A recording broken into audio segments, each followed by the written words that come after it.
don't want to hear any more mess about our names, okay? Okay? Oh. Anywho, he took little X. Funny.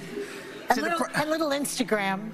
Just when you thought Whoopi Goldberg couldn't sink any lower, she surprises you with new lows of absurd statements that only she and her co-hosts can cook up, and I don't want to hear anyone mess about our names. Okay, any. Who he took little X and little Instagram. Whoopi's latest statements drew a lot of heat from social and traditional media, and boy, the fire was intense. So what did Whoopi Goldberg do that has generated massive backlash across social media platforms? And what are the implications for her and her cohorts on The View going forward? Stick and stay as we dissect all the issues and implications surrounding Whoopi Goldberg's latest misstep. Whoopi Goldberg and the harpies on The View have sunk to a new low of absurdity as they mock the name of Elon Musk's 4-year-old son. Yesterday, Elon Musk took his son X to a press conference. I did not name the child, and I don't want to hear anyone mess about our names. Okay, any. Who he took little X fun and little Instagram. He doesn't own Inst. He doesn't own Instagram. He just took lil X with him to a press conference in the Oval Office. Yep, that's how low Whoopi and her co-hosts have sunk, scraping the bottom of the barrel like it's a full-time job, all in a desperate attempt to take a swing at Elon Musk and, let's be honest, probably Donald Trump too, because why not? It's the classic woke playbook. When you can't take down your target, you go after their family, and Whoopi, she took that strategy and ran with it. Since their usual attacks on Musk didn't stick, they've now turned their sights on his 4-year-old son. Yes, you heard that right, a toddler, because nothing screams moral high ground like picking a fight with a little kid. At this rate, they might start fact-checking bedtime stories and cancelling nursery rhymes for problematic themes. You know what X is? An adorable name, and perhaps a grown woman who named herself Whoopi should refrain from mocking a 4-year-old for the name his parents gave him. True, X is a pretty cool and adorable name. It's sleek, mysterious, and no, it has absolutely nothing to do with the social media platform X, formerly Twitter. No matter what the cackling chorus on The View wants you to believe, but hey, when your entire personality revolves around finding something to be outraged about, I guess even a 4-year-old's name is fair game. Little X stole the show at the Oval Office, bringing a refreshing and light-hearted energy that even the most cynical viewers couldn't help but enjoy. Everyone in the room and those watching at home loved the moment, except of course for the ladies of The View. They probably saw a happy child and thought, well, we can't have that. Maybe they were upset that X got more attention than their latest rant, or perhaps joy, laughter, and innocence just don't sit well with their brand. Either way, leave it to them to find a way to turn a sweet, wholesome moment into their latest overblown crisis. And come to think of it, Whoopi should be the last person mocking anyone's name, because Whoopi isn't her real name. But that isn't the best part.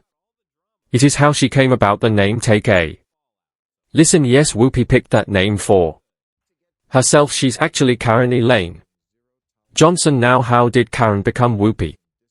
You're going to love this. According to Goldberg, once I started getting parts in players, I wanted a name that sounded more interesting. Karen Johnson, wasn't it?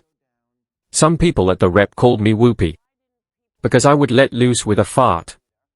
Just charming, yet believe it or not, that's how Whoopi got her name, by letting off a loud fart in public. And yet this is the same woman who thinks she has the moral high ground to mock a 4-year-old's name, one his parents lovingly chose for him. The irony is, Almost too rich to handle, you'd think.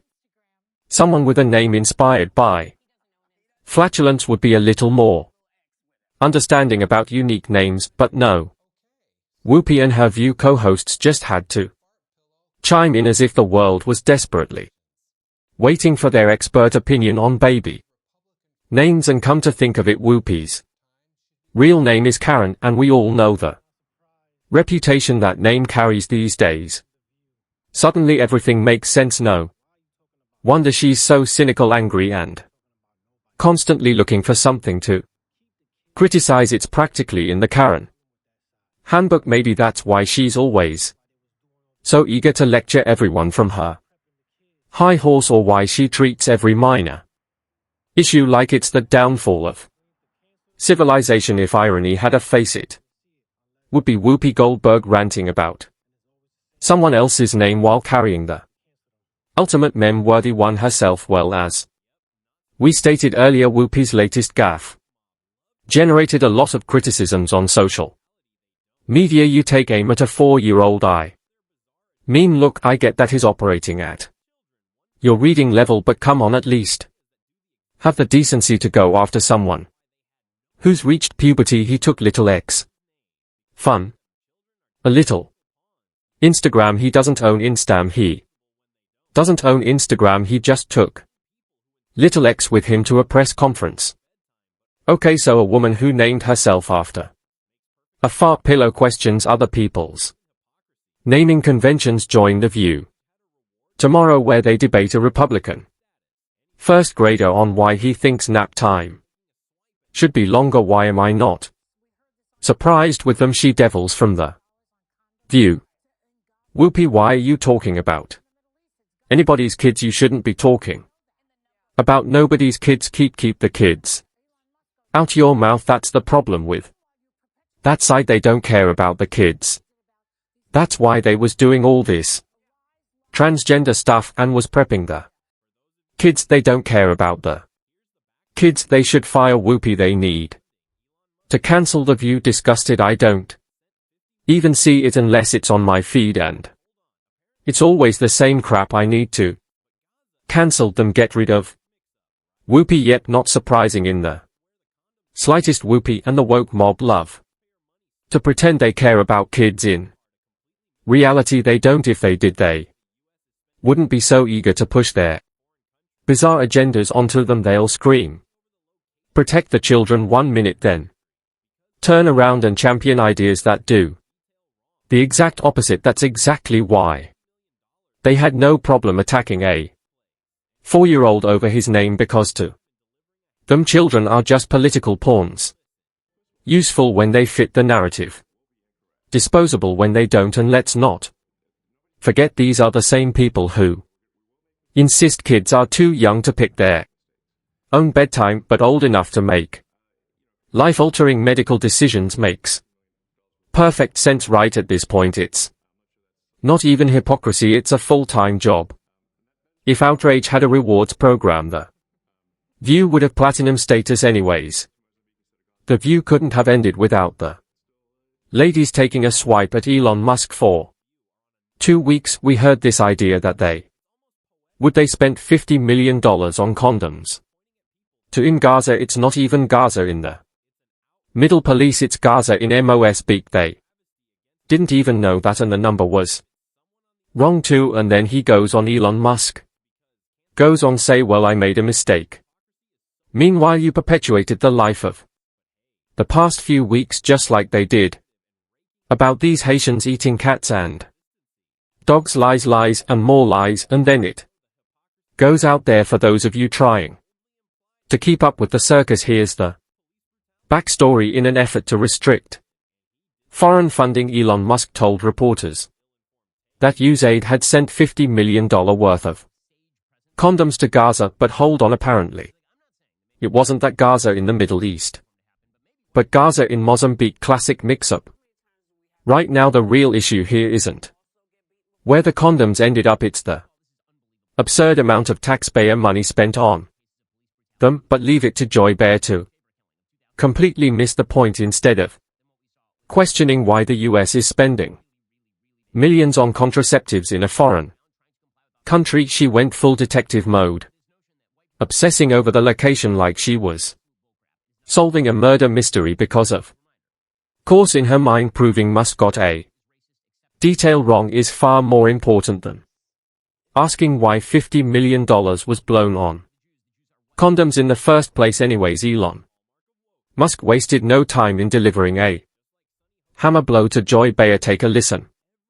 Are some of the things that I say will be incorrect and should be corrected, so nobody's going to bat 1,000. I mean, we will make mistakes, but we'll act quickly to correct any mistakes. So if I'm not sure we should be sending $50 million with the condoms to anywhere. Frankly, I'm not sure that's something Americans would be really excited about. And that is really an enormous number of condoms. You think about it, but if it went to MOS instead of Goa, I'm like, okay, that's not as bad, but still, why are we doing that? It looks like the ladies on The View are on a never-ending mission to catch either Donald Trump or Elon Musk in a lie, like obsessive conspiracy theorists with a grudge at this point. They might as well start a support group for people traumatized by successful billionaires. They threw everything they had at Trump during his presidential campaigns, desperately hoping to take him down, and despite suffering a humiliating defeat when he won, they just won't let it go. You'd think after years of failed smear attempts they'd take the hint and move on, but nope, they are still out here combing through every syllable Musk or Trump utters, hoping for their gotcha moment. It's honestly impressive.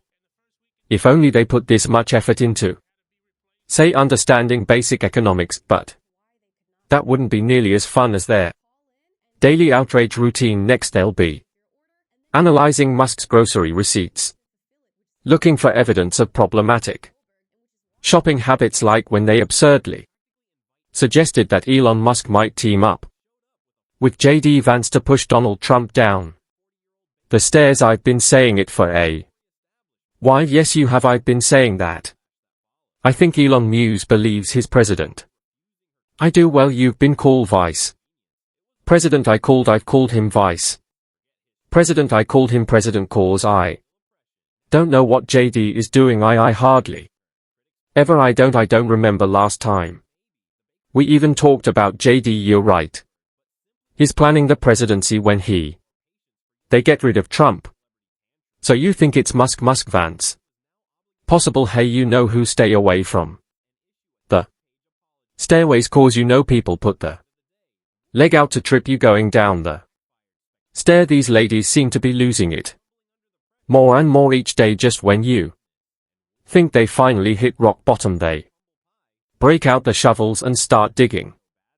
It's almost impressive, like watching a reality show where the goal is to say the most absurd thing possible before the commercial break. Every time they open their mouths, it's a new level of ridiculousness. Yesterday it was a bizarre conspiracy theory. Today it's an outlandish attack on a 4-year-old.